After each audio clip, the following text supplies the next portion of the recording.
Now, before we get started, I would really love it if you hit the subscribe button and the notification bell so you can get the latest content from the YouTube channel, The Last Rewind.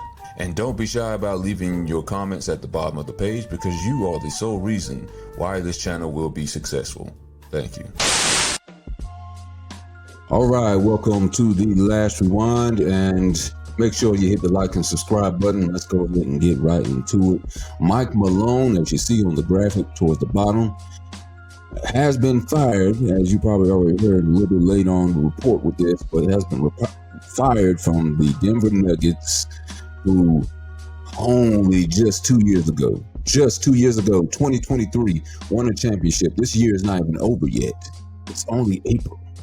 Has been fired with only 3 games left in the regular season. And it's so surprising, not just because he got fired, because at the time he got fired, no one gets fired this late in the season. And I almost want to say nobody, because we just had the Grizzlies coach, Taylor Jenkins. He just got fired. And what's also crazy is they're seeding. Now, if you were to tell me, and I guess the Grizzlies sound a little bit more shocking, maybe. No, not more shocking. It's somewhat surprising because I'll say that for this reason. The Grizzlies, no one was picking them to win the championship this year. Let's just be honest. I thought they were overachieving this year, to say the least. Kind of like the Houston Rockets. I did not expect the Houston Rockets to be number 2 in the West. So, kudos to them. So I was like, well, Grizzlies, good job, for after, Morant come back off of an injury, and then, his gun crusade that he went through, well, still going through, but not as bad as it was, the previous season or whatever. But, I was like, okay, this is a comeback year for Morant. They lost some people in free agency, but they were still only up and up. The West is an ultra competitive conference. Everybody from, I think, 2 through 8, there may be a 2 to maybe a 4 game difference. So, you go on a little losing streak, 2 game, 3, 4 game losing streak, you can find yourself at the number 3 seed, almost at the top of the Western Conference, to being in the play-in. And I think the Grizzlies went on a little bit of a losing streak, and they dropped from maybe 3 or 4 to maybe 6 or something like that. But it's not like they couldn't pick it back up. Given, some toolage, you watch some film to ramp up the offense, whatever you needed. There was no need, at least I haven't heard so far. There's been little coming out of the Grizzlies camp of why they fired their coach. Then you get back to the Denver Nuggets. Denver Nuggets,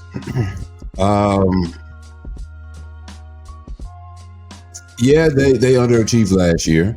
They were the defending champions. Let's not forget the that doesn't make any sense. And I'm gonna relate that to something else. We all know that happened this year too. That was shocking. They just lost to the Timberwolves last year. Yes, I think they should have beat them. They were down, I think, 0-2, if I'm not mistaken. They ended up coming back and then almost won the series, but then, Timberwolves showed some resolve, then ended up beating them in the series. I'm like, okay, the better team happened to win. They figured out the Denver Nuggets, no big deal. Tell you who didn't figure them out, that was the Lakers. For a while, they were the Lakers' daddy for quite a bit until maybe this year. Maybe that was some of the crack in the armor that the management at Denver saw and said, okay, maybe we need to switch things around because we no longer dominate the Lakers and sans Anthony Davis. So you would think they would have an easier chance to beat the Lakers without Anthony Davis, but that has not been proven to be the case. But still, with 3 games left in the season, why not just play the season out? Anything can happen once the playoffs start. Maybe, I feel like Denver lost last year. Yeah, the better team won, but sometimes after winning a championship, Championship teams tend to get fatigued on the repeat. That's why it's so hard for NBA teams to repeat, whatever you got to do.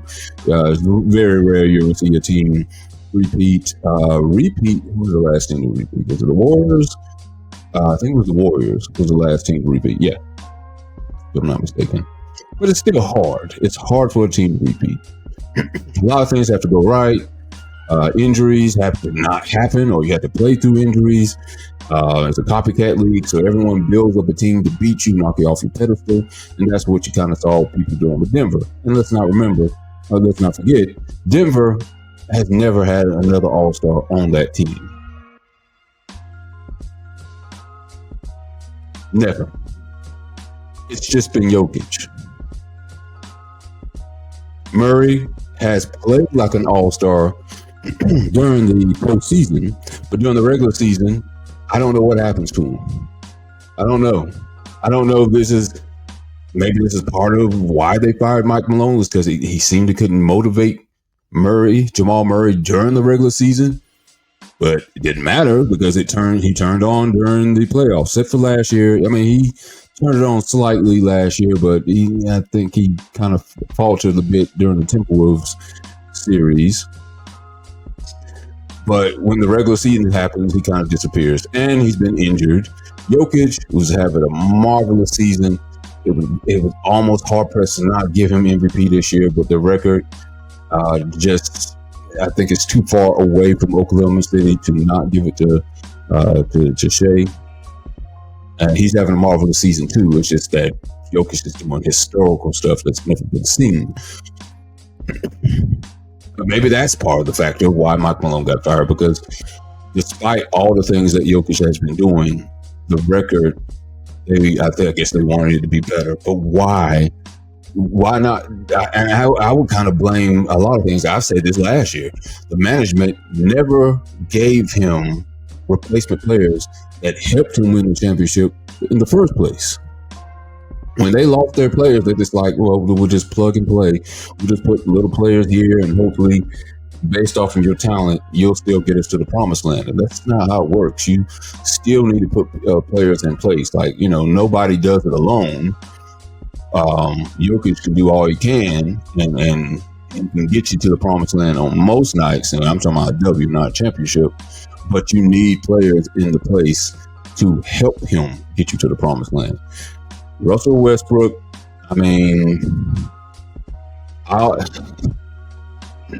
don't know where he goes at from here, because I think Michael Malone was the only coach left that was going to put up with Russell Westbrook at this stage of his career.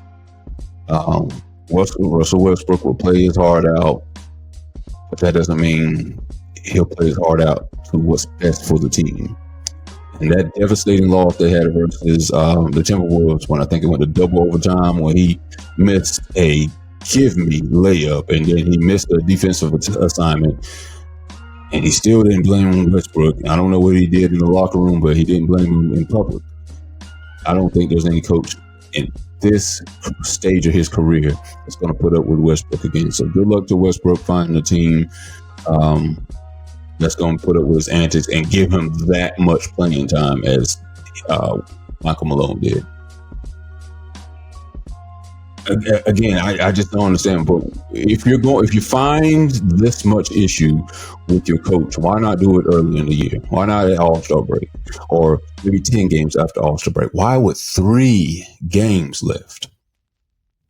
What are you going to accomplish now that you go to the playoffs? You pretty much have said, just give up, guys.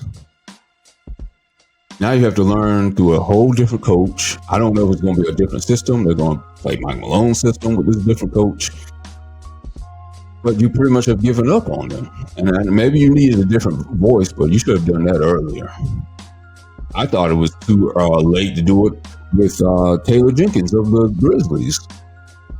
And again, let's put this a bit in perspective. The Nuggets are in 4th place right now. Not too far off from the Lakers, who are currently in 3rd place. Lakers can go on a 2-game skid, and the Nuggets could be in 3rd place. And they just fired their coach. This is a players' league for sure.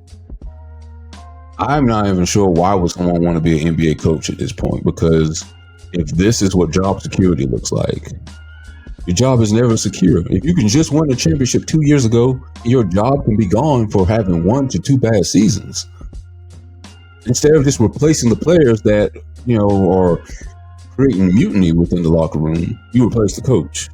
It was good enough to get you to a championship. At least give him a few more years. But gone are the days where you see a coach, for the most part, I'm saying winning a championship. I'm not talking about just any coach that has, several 50-win seasons, and then they have one bad season and then they got rid of. I mean, sometimes the coach just isn't good enough to get you over the hump. Sometimes that's just the issue. And you need to put a different voice in the locker room. But it's not even been 2 seasons. I can't even say that. Like I said, 2025 season is not over yet. What could have gone so wrong that quickly to where you get rid of a championship winning coach? Let me assure you, he's not going to be without a job for long. I wish the Charlotte Hornets would get him. That doesn't look like that's probably going to happen either. Because some organizations seem to pride themselves in mediocrity and mire themselves in just playing through losses and playing through the lottery. And I don't know, maybe Denver has this high esteem of themselves, and they view themselves like the Lakers, where it's this championship or bust every year. And you should play that way if you have the players in place, but you're going to have years where it's not going to go good for you. It's just the way it is. What if Rudy Tomjanovich, I think it was 95, I think they went into the playoffs as the number 6 seed. And I'm sure there probably was rumblings, maybe of firing Rudy. I'll have to go back and look. My hindsight is a little off. But they were not coming back as the dominant defending champions as they did in 94. They went in, I think I said, as the number 6 seed, I believe. And they beat all oncomers and won the championship. They stuck to their guns and won a championship, because they proved what they could do the year before. But imagine if Rudy didn't win that year. That means you'd be on the hot seat the year after that. There's not a lot of time given to coaches. And the reason I think that is, this is my reason I think that is, I think players make so much money now, and the investment is so big now into teams winning at all costs that no one wants to go through the process of building a team. No one wants to go through the process of losing some years and going through some rough years and learning from your losses to build a stronger resolve with yourself, with your teammates, or whatever. It's like some players learn from losing. Years of going bad loss after bad loss. And they kind of did that with Michael Malone, because I think he was there for 10 seasons or so, because he's their winningest coach of all time. But it's the losses a lot of times that help you learn to become a winner. But a lot of times it seems like you have to go through a merry-go-round of coaches until you finally found the one that can get you over the top. Now, no one goes through it with just one coach until they finally learn how to get over the top. I think there's so much pressure on these owners now. They're not waiting around, for 5 years, 4 years. Even if you just won a championship, it's like Bodenholzer, who's on the Milwaukee Bucks. Not too long ago, was it 4 years ago? I think he won the championship, and a couple years or so afterwards, fired. No one's waiting anymore. If you don't win a championship, it seems like year after year, you're on the hot seat. I'm not sure. Well, I guess that gives kudos to Pat Riley for keeping Eric Spoelstra around. And Pat Riley's old school when it comes to that. Who's the other coach? Popovich. Popovich is definitely living off of his laurels right now. He's definitely living off of his five championship. He's definitely living off the past because he has not had a great team or a good team in years. And that's what I guess you would call respect.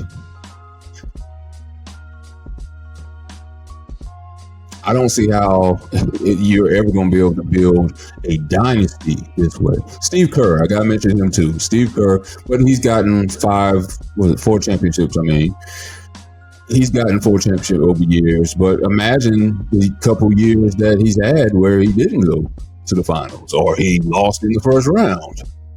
They didn't have championship aspiration. Imagine they just gave up on him. Imagine just give up on him after this year if he doesn't go to the finals or he doesn't win a championship. And he just, based off what he did in the past, which is not so long ago, it was not that long ago, they fire him. They need a new voice. How many new voices can you have? But it's going to be that way because, again, it's the Players League. Coach, you know what it's kind of like?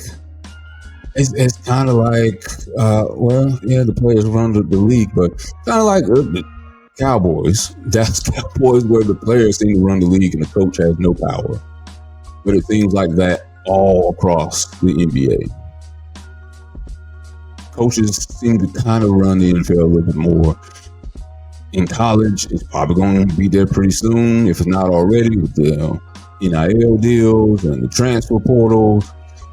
Players are going to be running college, even though they're not going to be there long term because, their ultimate goal is to get to the NBA. But I don't see how it's going to get better. Coaches being able to tell their players what to do, how to do it. They're not going to be able to yell at their players, get up and down the court, play defense. And actually, before I forget about it, let me actually play some soundbite from Michael Malone recently after a game. And it seemed to be directed at some of the players on the Denver Nuggets squad. Let me play this right quick. Pride. I didn't think we played with any pride tonight. I feel like they took that. I really care.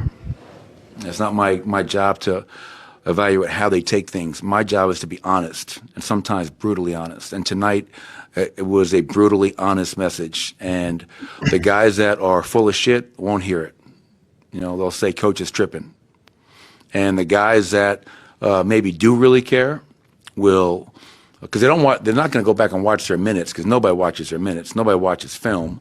So we'll have to show them the film. And I said, if somebody disagrees with me, please speak up.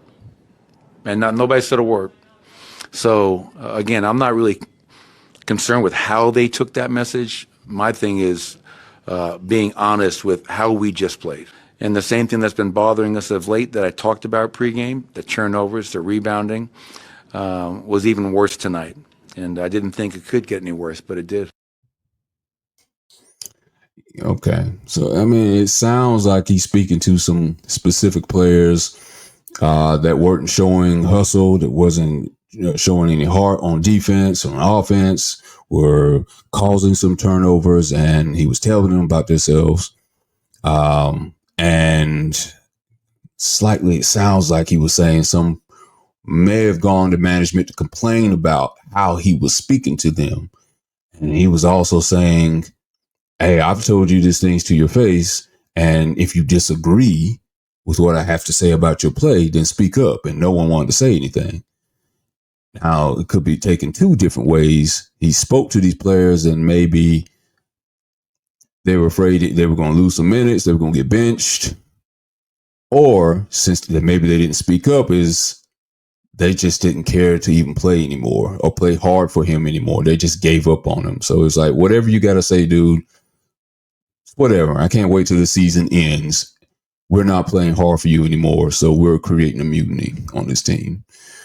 And maybe that's where he lost the players. And maybe that's where they saw. They say, okay, we got to get rid of this guy because he's toxic to the locker room. Still, why not let the dude finish the season out? 3 games away. I'm not going to feel too sorry for him because he's still going to get paid. I don't know how long his contract is, with Denver, but he's going to get paid through the duration of the contract, so he's got nothing to worry about, and he will find a job somewhere else. That's no problem. He's going to find a job very quickly, so there's no problem with that. And I wouldn't be surprised if he makes another championship team and even wins another championship. But where does this leave Jokic? Where does this leave him at? I was going to do a video. I'm going to do a video hopefully tomorrow about the recent comments about Shaq and Jokic, who's the better center, who could play in whose era, who would dominate who, at whose prime. But Jokic, his prime is being wasted away. And I'm not blaming Michael Malone for his prime being wasted. You know who I'm blaming? I'm blaming the general manager for not putting someone around him. They could have easily found some players to put around him that, well suits his attributes, his talents. That's the general manager's fault. I said that the years before they won the championship, because I wasn't sure if Jamal Murray was going to be the guy, because he was often injured, and he was just doing it alone, and people were keying in and zoning in on him. But now Jokic is so good now, it's still hard. It's hard to stop him, even with people keying in on him and trying to stop him. He's gotten better each year. This year he's gotten even better, but the thing is, you can't do it alone. He can score like he did the other night, 61 points, whatever, 20 rebounds, whatever he had, 15 assists. I forgot what the whole stat line was, but it's not going to matter if the rest of your teammates are not in tune with the team and what the ultimate goal is. Jokic is trying his best. It's not his fault. He needs more help. He needs competent help. And he also needs consistency. And you don't get it by firing your coach 3 days away from the biggest part of the NBA playoffs. The only thing more shocking than this would have been if they fired him during the playoffs. That's next. I'm expecting that to be next. And to go back to my point, and I forgot to mention on it, was it seems like there's so much pressure on these GMs, these owners, to win now. And if there's a slight difference in their trajectory to be champions, they're going to make a move and panic. I bet you analytics probably has something to do with it. But I'm going back to the Luka Doncic trade and Anthony Davis. Like, no one saw that one coming. Why? Because it's like they should have been happy with where they were at. Anthony Davis, I think the Lakers would have been better off. Of course, he got injured, so we couldn't have predicted that. But if Anthony Davis was healthy, I would have been surprised if the Lakers would be in the position they are now and actually had an opportunity to go for a championship. The Mavericks are no worse for wear. Again, we couldn't predict the injury that Anthony Davis got once he got to the team. But Luka eventually, I think, when it came back, he had a consistency with Jason Kidd and the rest of his teammates. Of course, we couldn't have predicted that Kyrie was going to would get injured and be out for this season and probably next season. We didn't predict that. But let's just say, hypothetically, nobody gets injured because no one knew the future at the time.